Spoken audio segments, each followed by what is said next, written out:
Hi, good morning. Good morning, Joe. So earlier this week, the administration declared end to the COVID pandemic. So that really worked out well for us this week. So want to talk about Mother's Day today. I bought my mom a mug that says "World's Worst Son," but I forgot to mail it. I think she knows though. My mother's done a lot of really nice things for me, and I owe her so much.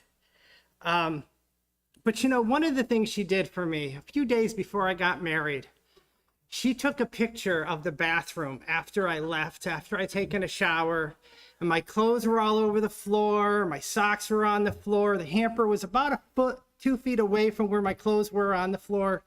And she took a picture of it and she gave it to my soon-to-be wife. And she said, "I just want you to know what you're getting into."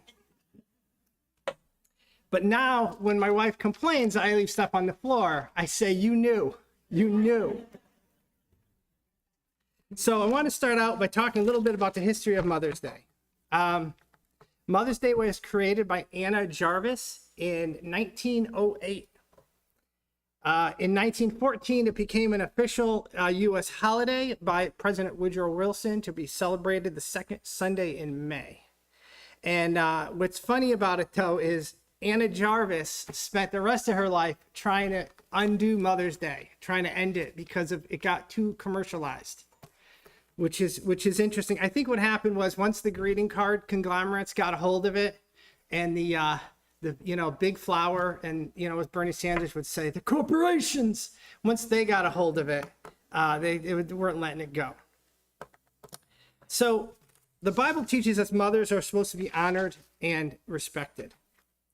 Mothers never stop being your mother, and so it's not on a time limit for how long you're supposed to honor and respect your mom. There's a lot of verses on how we treat our mothers and how we're supposed to treat our mothers. And this doesn't end when we move out. Just because you're not home doesn't mean you don't honor and respect your mom. We have a great example of a mother in Mary. And we have a great example of a son in Jesus. So I wanted to talk about that and kind of look into Jesus and Mary's relationship and how they related to each other. So what about Mary? Mary found out she was pregnant under difficult circumstances. If you remember way back in December when Sam Stewart and her crew there put on that play, you'll remember that an angel appeared, told Mary she was going to have a son, and Mary trusted God. She said, "May your word to me be fulfilled." So Mary was, historians say, between 14 and 16 at the time. So she was a young girl. She was engaged to be married. She found out she was pregnant from an angel. That's kind of a big deal. That's a lot of stress.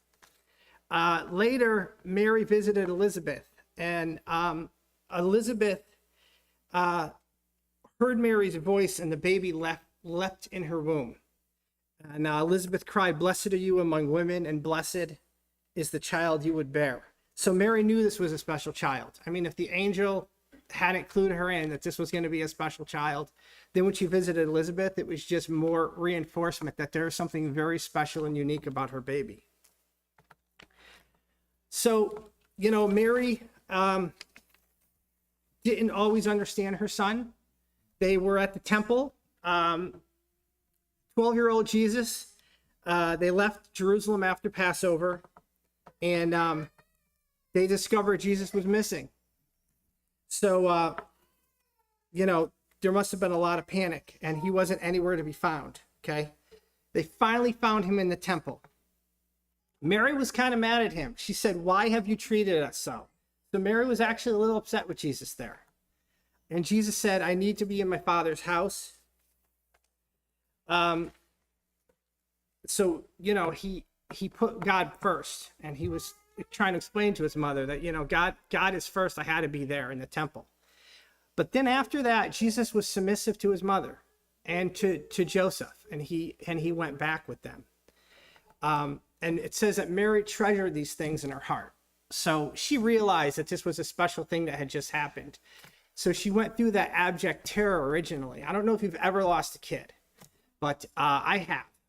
I was in Disney with Austin, Aiden, my mother, and my mother-in-law, and of course my wife.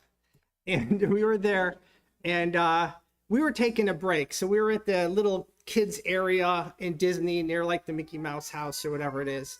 And there's like a playground there. And we were taking a break, and both of our kids, my wife tended to dress our kids the same because she liked doing that. And so they both had a red shirt with white stripes. Yes. Okay. So they both wearing a red shirt with white stripes. And so we were sitting on the bench taking a break. I was going through the big Disney map, trying to figure out what we were going to do next and trying to plot it all out.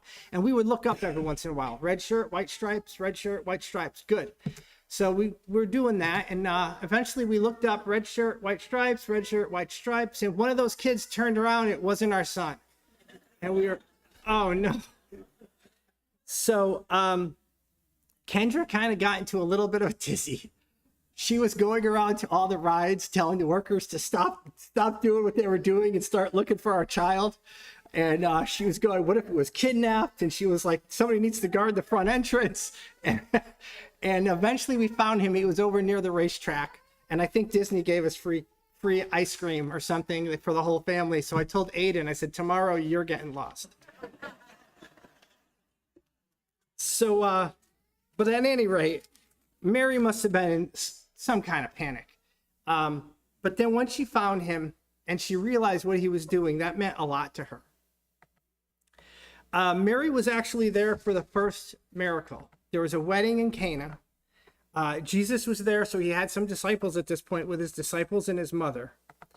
When the wine was gone, his mother said to him, "They have no more wine." "Woman, why do you involve me?" Jesus replied, "My hour has not yet come." It's important to notice women in the New Testament in those times had no negative connotation. Okay, he wasn't calling her like derogatory. "Woman, why do you know?" It had no negative connotation to it. Okay. His mother said to his servants, "Do whatever he tells you." So I always find this fascinating because his mother says, "Jesus, they're out of wine. You need to make, can you do something?" And he's kind of saying no. And she says to the servants, "Yeah, do what he tells you." Because she's kind of like, no, you're doing it. Right. And Jesus does it. He does it. He makes the wine. The people at the wedding comment that this is the best wine. Why didn't you bring it out first? And it's important also to notice that Mary wasn't just a guest at this wedding, right? Because a guest doesn't worry about if there's enough wine. So Mary was actively involved in that. So in Mark 3, Jesus goes into a house to avoid crowds. So a little background on this. Jesus had just healed a man on the Sabbath. So that had kind of already upset people. He had demon-possessed people following him around saying, "You are the Son of God." They were yelling that at him. Okay. He had teachers of the law saying he's possessed by Beelzebub. Others were saying he has an impure spirit. So there was a lot going on around Jesus at this time. So he ducks into this house to avoid crowds. I think they wanted to eat. They were trying to get away from everybody. His mother and his brothers, so Mary and some of Jesus's brothers are outside, okay? And they're saying, "Oh, he has to be out of his mind." Okay. So this is an example where Mary doesn't really understand sometimes Jesus's mission and what he's doing.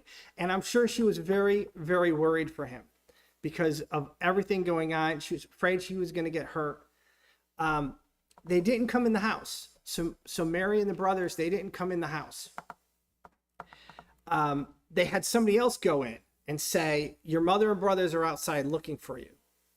I find this interesting too, because Jesus' brothers were there and they were trying to get him, and they were probably, I don't know, from a human point of view, I think I'd be like, "Oh, good, he's doing something wrong." Can you imagine being Jesus' brother and growing up with Jesus and having your mother say, "Jesus never did that. Jesus never left his clothes on the floor. Jesus always made his bed. Jesus never lied. That would just really, really get on you, right? So his brothers are out there and they're like, yeah, he's crazy. He's got to come in. Jesus says, who are my mother and who are my brothers? Whoever does God's will is my brother, and my sister or my mother. So Jesus kind of, I don't want to say puts him down, but he kind of ignores the request. He's preaching, and his preaching is coming first because God comes first always. So even though Mary didn't completely understand what Jesus was doing here, and I'm sure she was very, very worried about him, Jesus wasn't going to stop preaching because his mother was worried about him and his brothers wanted him to come home. Mary was at the cross. So Mary was there at the cross. She watched him suffer and die. And I can't imagine how painful that is. My mother did that twice, watching a child die. Awful. And I don't want to get into it more than that, but it's a lot of pain that Mary went through, and she stood there at the cross. But even then, Jesus provided for her. As he's hanging on the cross, he looks at John and he says, here is your mother. And he looks at his mother and says, here is your son. So Jesus didn't figure that Mary was going to take care of herself. You know, Jesus died at, I believe, 33. Mary was pregnant at, I think, say 14 to 16, so say 15. So she's only 48 at this point. I'm sure in biblical times, 48 is it's probably older than it is now. But she's only 48. And Jesus didn't say, you know what, Mom will be all right. She's going to figure it out. She's going to be fine. He looked after her and he said to John, please take care of my mother. And he did that while he was dying on the cross. And I'm that's amazing. And that's the Savior we serve. She was there after the cross. So after Jesus ascended into heaven, all the apostles, they returned to Jerusalem. They were praying constantly in a room. And Peter stood up and he wanted to discuss the replacement of Judas. He said, we need to pick somebody else. And in that room were Peter, John, James, Andrew, Thomas, Bartholomew, Matthew, the son of James, Simon the Zealot, Judas, the son of James, and all the women, and Mary, mother of Jesus, and his brothers. So they were all there when they were picking a replacement. Mary was very involved in the church, it sounds like, at this point. And I think that's very, very important example to be involved, right? To be there. So quick recap of Mary's life here. She was probably 15 to 16 when she's pregnant. Knows that her son is going to be blessed and special. Watched him grow physically and spiritually. Before the Bible says he's done any miracles, she knows he can't, because that first miracle she knew he could do. She asked him to perform that miracle, worries about him, and it was with him when he's tortured and dies at the cross, and with the disciples as they pick a replacement for Judas. So there's a very involved mother in her son's life, all the way up to when he was 33 and he died. So the Bible provides insight on how to treat your mother. Mothers are very important. They make a profound impact on their kids' lives. It sounds silly to say that, right? Because it's like obvious to us, but it really, they make a great big impact. Involved mothers make a very big impact on their kids, and your kids need you. As children were commanded in Proverbs 1:88, listen, my son, to your father's instruction and do not forsake your mother's teaching. Mothers have wisdom and insight that fathers frankly don't have. They see things differently than fathers see it. Jesus understood this when it says he was submissive to his parents, so he was listening to his mother. Mothers worry. A wise son makes a glad father, Proverbs 10, but a foolish son is grief to his mother. I've been a foolish son sometimes. My mother used to work at the school cafeteria, and I never had money when she was ringing up at the cash register. I would just get my food and I would go through, and then my mother would be like, I'd have to dig in her pocket, grab some money and pay for my lunch. And they had a big sign in the school cafeteria that said, your mother does not work here. Please clean up after yourself. So I would say, hey, my mom does work here, guys. Just leave your stuff. My mom will get it. I didn't do that. I wanted to do that. I so wanted to do that, but honestly, I didn't do that. Mothers share in their child's joy. Proverbs 24. A father of the righteous will greatly rejoice, and he who begets a wise child will delight in him. Let your father and your mother be glad, and let her who bore you rejoice. You know, Jesus turned water into wine to make his mom happy. He did. I don't think he did it for the people at the wedding. He did it for his mom. Give your mom a break. She wants to share in your accomplishments. I'm 50 years old and my mother is still proud of things that I do. When I have a big accomplishment, my mother is proud, or at least she says she's proud of me. So, you know, kids, adults, share your success with your mom. Share your joy with your mom.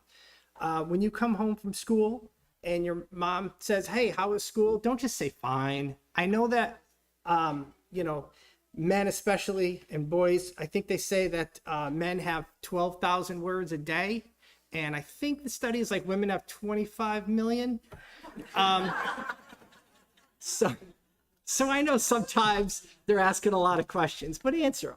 You know, let them share in that joy. If you get an A, great. Let her know that. If you get a C, but you usually get D's, great. Let her know.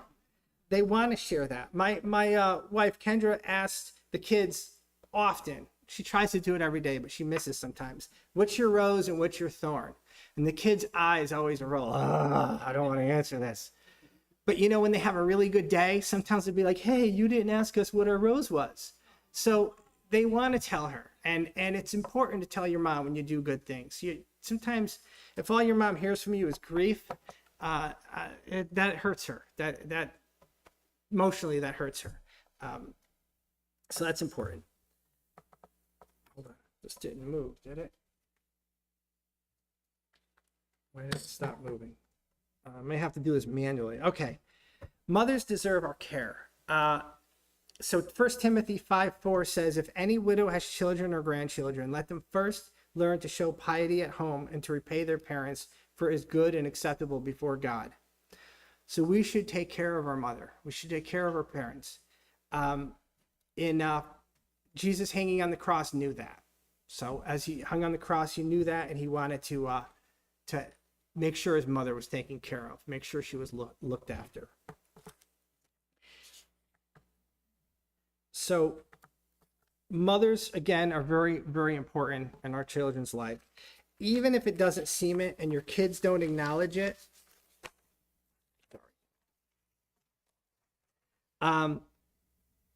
just talk about a kid's mother, right? The boys in the playground, if you say something about another kid's mother, they get really, you don't talk about somebody's mother, right?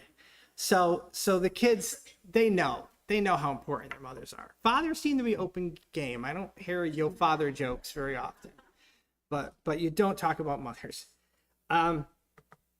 We owe mothers our respect, and tell them good news, let them share it. You know, mothers, they worry about their sons in ways fathers don't.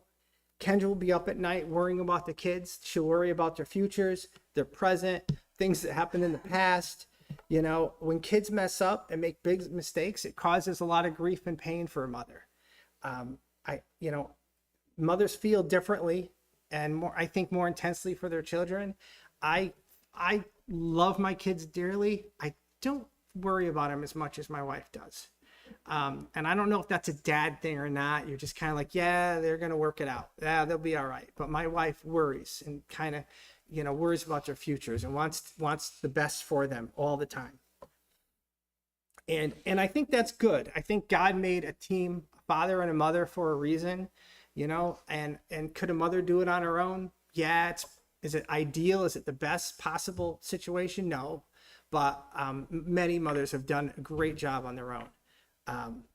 But I think the way God set it up is truly a blessing. I think it's a perfect situation. We should consider mothers' words and show respect to them. And remember, you stay biblical. So Jesus considered his mother's words, but sometimes he didn't agree with her when he was preaching. in the house, and his mother said, "Hey, you're crazy. Come home." He didn't listen to her. I'm sure he considered it, but like listened to her, but he didn't stop preaching, because God is always first. God's number one. So happy Mother's Day. Thank you very much for listening to me. And if anybody obviously wants to be baptized, it's right here. Make your mom really happy. Thank you.